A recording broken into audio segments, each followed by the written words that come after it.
Sorry, you can't quit. I'm sorry, you just can't do it.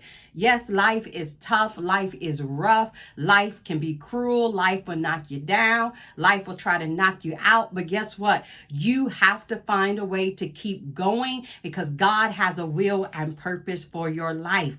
There's a story in the book of Acts, chapter 19, about the Apostle Paul. He performed a miracle. He healed a man who was crippled. That he won the crowd over. They were amazed. They were fascinated by what Paul had done. But of course, the enemy always wants to rise up. And so what happens is some men come and they turn the crowd against Paul. They stone Paul, drag him out of the city, thinking he was dead.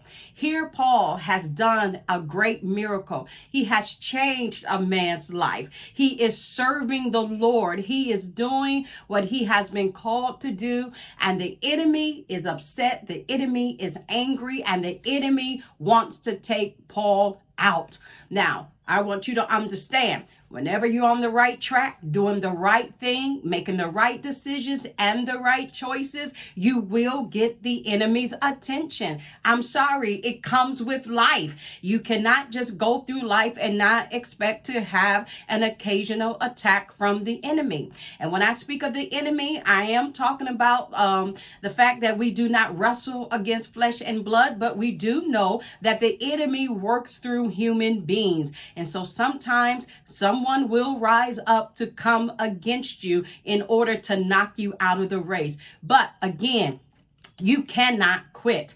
The story goes on to say that after Paul had been dragged out of the city, the disciples gathered around him. And I can only imagine what was taking place. I believe they were praying for him. I believe they were praying for his healing. I believe they were praying for him to have the resolve to get back up and to stay on course. All I know is they gathered around him. Paul got back on his feet.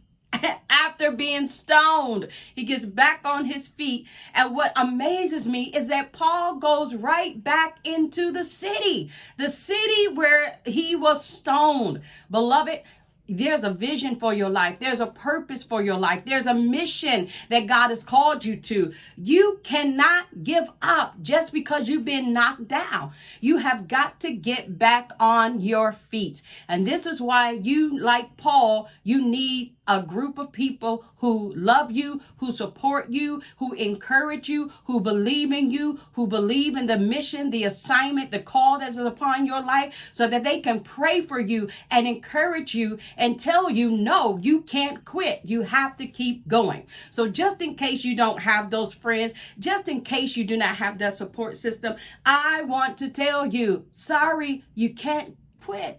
Keep going. Greater is he that is in you than he who is of this world.